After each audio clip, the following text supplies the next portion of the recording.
Doamnelor și domnilor, iată-ne din nou la un interviu important pentru Radio Links și pentru TV Links și pentru emisiunea Poveștile Bluesului. Am de fapt deosebită plăcere să l-am alături de mine pe unul dintre cei mai importanți muzicuțiști din istoria bluesului modern, un exponent atât al bluesului din Chicago, cât și al bluesului de pe coasta de vest, bluesului californian.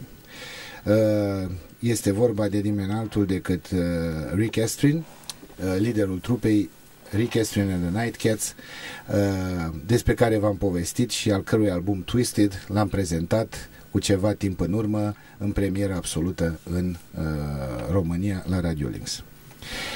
After I made this introduction, welcome Rick Estrin in Romania. It's a great pleasure to have you here, and I explained to the audience that you came here especially to promote your new album, actually the first album of the formula RICK ESTRIN THE NIGHTCATS, called Twisted. Tell me, how was your impression after the show you had in Hard Rock Cafe in Bucuresti? Oh, it was great, man. A lot of the people seemed to really like it, and they were very enthusiastic, and it was a nice place, nice people. Yeah. It was when I heard about the retirement of little Charlie Batty. I was wondering what will happen with the band, with the famous band, and I was my soul was so relieved when I discovered that you're gonna put the band together and you become the leader. The absolute leader, the leader máximo of the band.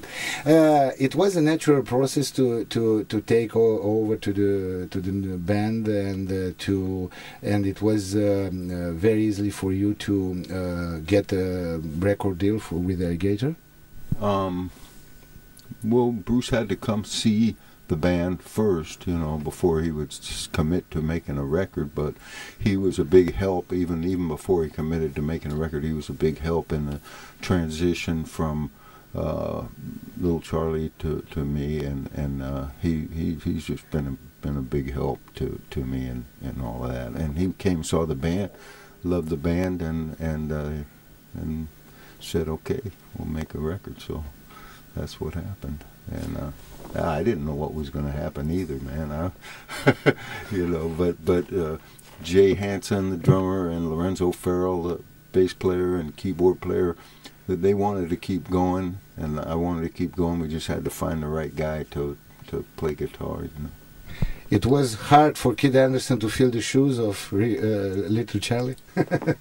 I don't think he didn't have much problem playing guitar. Yeah. His playing guitar is pretty easy for him, I think. So. Yeah, because not too many people know that actually Kid Anderson came from Norway, and he's in the States, I think, from 2001 or something like this. Mm-hmm. And little Charlie Batty is a legend was a legend with the Nightcats, and you and little Charlie were some kind of a brand of California blues and West Coast blues during the time, and also I don't remember exactly. You released 10 records or something, yes, on Alligator. Yes. 10 records, yeah. So that's why I'm asking you if it was a big problem for kids to get in the band, because basically many people, I suppose, it will think that how a guy from other country will be able to play this brand of blues. Well, I think usually people don't even know he's from Norway. You know, he doesn't, you can barely hear any kind of an accent when he talks, and it's not really an issue because he can just play. You know, he can play. It's not a problem. And the main problem was the changing the name and not having the name recognition, because, you know, half of those people thought I was Charlie anyway. So. I understand. Okay, that's why. So little Charlie didn't mind that you take over the band and keep going with the band with the same name. Well, yeah, no, he was okay with that. Yeah, he was okay with that. I mean, I was in the band for 30 years with him. You know, I think I earned the right to keep the name. Okay, so you don't have don't have any kind of written contract or something like this, or no.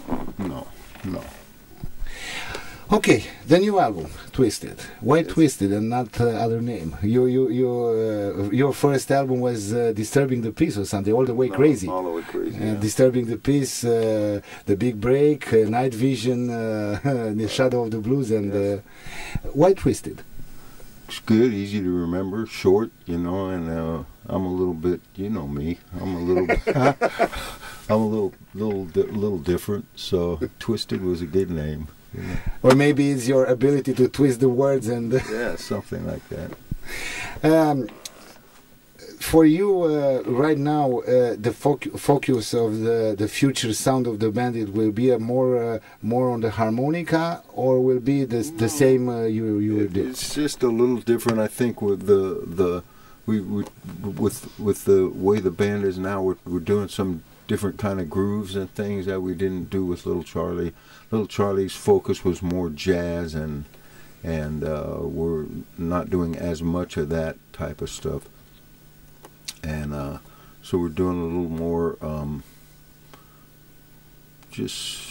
I wouldn't really know what, maybe a little more R&B kind of feel to some of the beats, and but I think yeah, the focus of the band is the same, really, because I mean, when Little Charlie was there, I wrote all the songs and I was fronting the band. So now, and he's a great guitar player. So now it's the same band. Lorenzo and Jay have been with us for a long time. So it's the same band. I just got a different great guitar player who's sounds different, and brings his own thing to it. But we're having a good time, man. We're enjoying it. Tell me, I know Kid Anderson used to play with Charlie Musselwhite for a long time. Yes.